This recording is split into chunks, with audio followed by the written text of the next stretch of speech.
अमेठी की जनता उनको पसंद करती है और अपना भाई मानती है, अपने परिवार का सदस्य मानती है, बेटा मानती है। अमेठी और पूरे उत्तर भारत के वोटरों को अपमानित करने वाला बयान दिया राहुल गांधी ने, ये वहाँ के लोग और वहाँ की जनता याद रखेगी। भारतीय जनता पार्टी से आम जनमानस ऊब चुका है।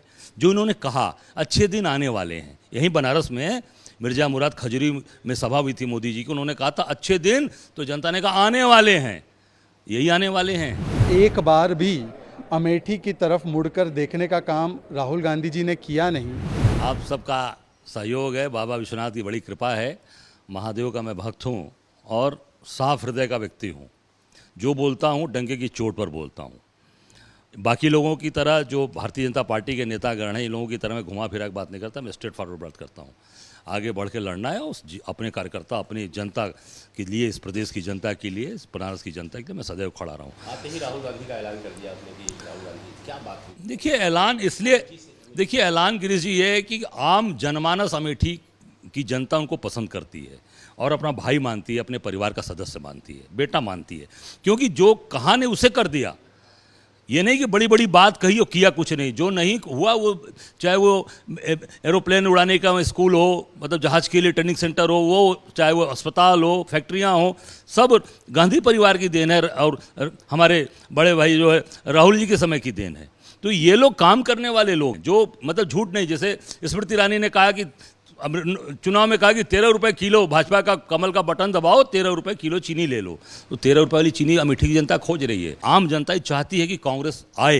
राहुल गांधी जी ने जो राहुल जी ने नेतृत्व किया कन्याकुमारी से कश्मीर तक, आम आदमी से जुड़े, उसका एक आम जनता के अंदर एक ऐसा विश्वास जगा है कि ये परिवार सचमुच का हमारे सुख दुख का साथी है, हमारे साथ इस देश के लोगों को चीज़ों को समझता है। और जो राहुल जी लगातार आज संघर्ष कर रहे हैं सड़क पर उतर के, उसको आम जनता देख रही है। हमारे वो एक आम लोगों के अंदर भाव है कि अगर ये राहुल जी वहाँ से चुनाव लड़ते हैं तो हम लोग उनके साथ रहेंगे। और प्रियंका जी की इच्छा अगर वहाँ अगर पार्टी तय करेगी, उनकी अगर वो बात करेंगी तो निश्चित तौर से हम सब लोग फिर चुनाव लड़ाएंगे। मैं कह रहा हूँ कैमरे के सामने कि मैं चुनाव नहीं लड़ूंगा, फिर उनके साथ खड़ा रहूँगा।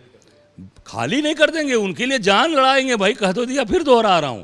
उनके लिए हम सब लोग पूरी ताकत, तन मन धन, जितनी मेरी क्षमता है, मेरा पूरा परिवार, मेरी पूरी कांग्रेस, पूरे बनारस की कांग्रेस, एक एक कार्यकर्ता हमारा साथी, मतलब जिसको बोलते हैं बनारसी भाषा में ना, खूटा गाड़ के मदद करल जाई, तो खूटा गाड़ के हम लोग सहयोग करल जाई। अजय राय जी अभी उत्तर प्रदेश कांग्रेस के नए नए अध्यक्ष घोषित हुए हैं और उन्होंने ये कहा है, तो उम्मीद है अजय राय जी ये भी बताएंगे कि राहुल गांधी जी केवल और केवल एक ही सीट से चुनाव लड़ने का मादा रखेंगे और 2 सीट, 3 सीट, वायनाड की सीट वगैरह से नहीं लड़ेंगे। हालांकि अमेठी से जब उनको वहाँ की जनता ने नकारने का और जनता ने उनके खिलाफ नो कॉन्फिडेंस मोशन पारित किया था, तो एक बार भी अमेठी की तरफ मुड़कर देखने का काम राहुल गांधी जी ने किया नहीं और उल्टा अमेठी और पूरे उत्तर भारत के वोटरों को अपमानित करने वाला बयान दिया राहुल गांधी ने, ये वहाँ के लोग और वहाँ की जनता याद रखेगी। और उनको ये भी याद रहेगा कि अमेठी को एक प्रकार से छोड़ देने के बाद स्मृति ईरानी जी ने किस प्रकार से अमेठी को आगे बढ़ाने का और वहाँ पर विकास के कार्य किए। चुनाव लड़ने की चर्चा प्रियंका गांधी की भी है। प्रियंका चतुर्वेदी जो शिवसेना उद्धव बाला साहब ठाकरे की है, वो कहती है कि इंडिया अलायंस फ्रंट फुट पर है और प्रियंका गांधी लड़ेंगे अगर चुनाव तो जीत जाएंगे। देखिए, इनका एक अनोखा अलायंस है और प्रियंका चतुर्वेदी जी का प्रियंका वाड्रा के प्रति जो विश्वास उन्होंने प्रकट किया है, कम से कम ऐसे ही कांग्रेस और उद्धव सेना को आदरणीय शरद पवार जी में भी विश्वास जताना चाहिए। वो आजकल शरद जी पर सवाल खड़े कर रहे हैं। पृथ्वीराज चौहान हो, अशोक चौहान हो, नाना पटोले हो, फिर कभी वो लेफ्ट पार्टीज़ मिलकर तृणमूल कांग्रेस में अविश्वास जताती है, कभी कांग्रेस केरल में लेफ्ट के खिलाफ अविश्वास जताती है, आम आदमी पार्टी और कांग्रेस एक दूसरे में अविश्वास जताते हैं।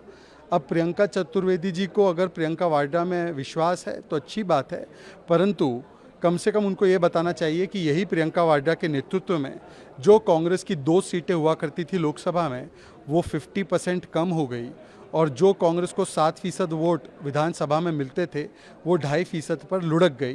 तो मुझे लगता है कि प्रियंका वाड्रा जी में अगर